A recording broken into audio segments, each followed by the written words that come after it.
There are literally tens of thousands, all with different dogma, different interpretations, all professing to be the only true church, with the only truth, and with the only claim to heaven.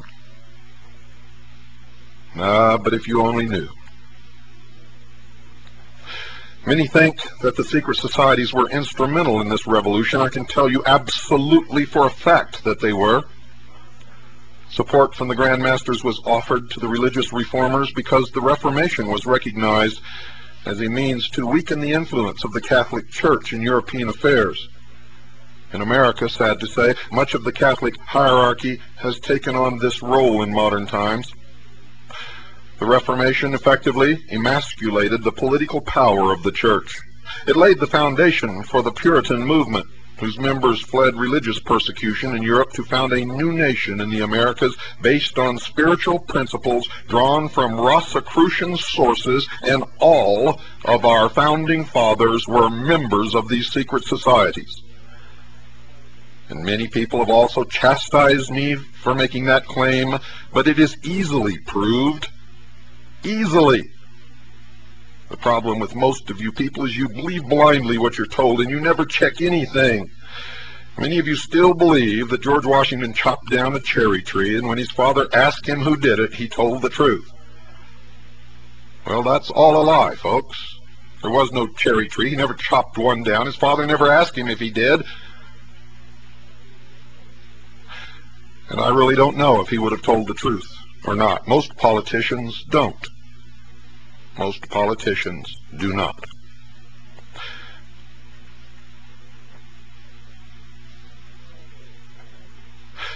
It also provided an atmosphere of open-mindedness which allowed the seeds of the Renaissance to flower based on the best ideas of the pagan classical world.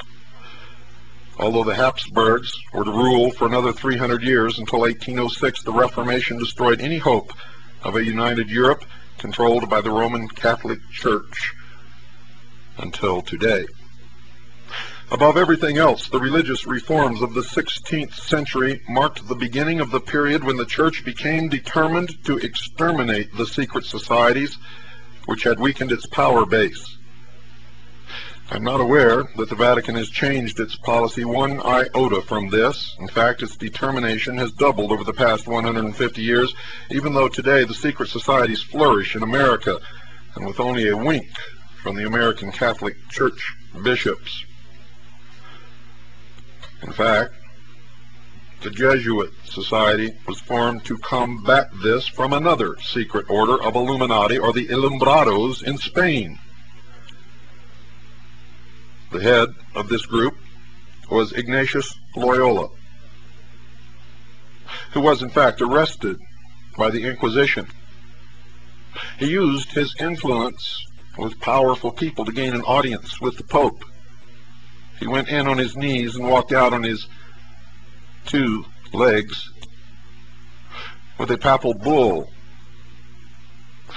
granting him immunity from prosecution from the Inquisition, from any king, queen, country, or law, save one, the Pope.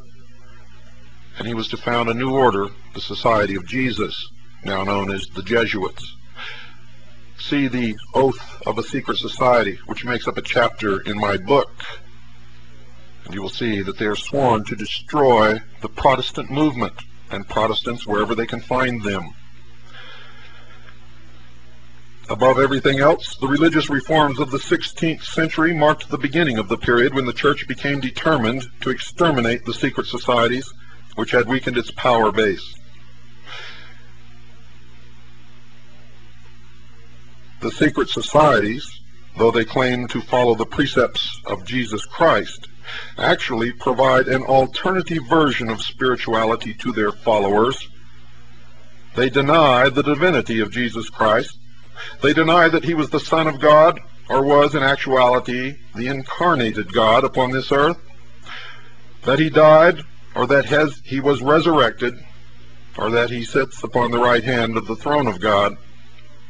Instead, he has become an ascended master, a teacher, and Christ has become an office which anyone can attain. You too can become a Christ in the New World Order. They actually provide this alternative version of spirituality, and it is the foundation of what you know today as the New Age movement. They allege that the church had deliberately subverted the teachings of Jesus and teach that there are other sources of spiritual knowledge which are as valid as Christian belief and predated it by thousands of years.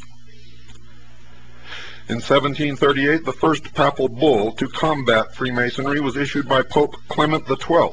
This bull threatened any Catholic who became a Mason with excommunication, at that time an extremely serious punishment. In fact, nothing worse could be imagined. In the 1870s, claims that secret societies such as the Illuminati were using Freemasonry as a cover for radicalism and revolution gave the church fresh charges to level against the Masonic lodges. The climax of the church's crusade to destroy the influence of Freemasonry came in the 19th century. In 1864, Pope Pius X condemned socialism and the secret societies in his Syllabus of Errors, which he published following an investigation of revolutionary activities in Italy. Every investigation has found that socialism emanates from the secret societies. 12 months after the publication of the syllabus, the Pope again condemned the secret societies, specifically attacking Freemasonry as anti-Christian, satanic, and pagan in origin. In 1884, Pope Leo XIII issued a proclamation identifying Masonry as one of the secret societies working to establish Satan's kingdom on earth. He also claimed that Masonry was attempting to revive the manners and customs of the pagans. They have succeeded. Any visit to the Luxor Hotel in Las Vegas will convince you of that. It has often been claimed that the ultimate objective of the secret societies was to infiltrate the Vatican and place their own man on the throne. See my book for the outcome. Some modern critics of the Roman Catholic Church, especially those with ultra-traditionalist views, have seen in the liberalization of the church in recent years proof that its hierarchy has been penetrated at the highest levels by agents of the secret societies who are working for its eventual downfall. At the celebrations in honor of St. Francis of Assisi in 1986, which stressed the unity of all religions, the Pope participated in a multi-religious prayer for world peace. Traditionalists were horrified to see the pontiff happily share a platform with a Tibetan Lama, a Hindu Swami, a Native American medicine man, a Jewish rabbi, and a Maori high priest. It was noted that the unity of all the world's religions and the recognition that they all derived from the same ancient source is the central philosophy of the secret societies.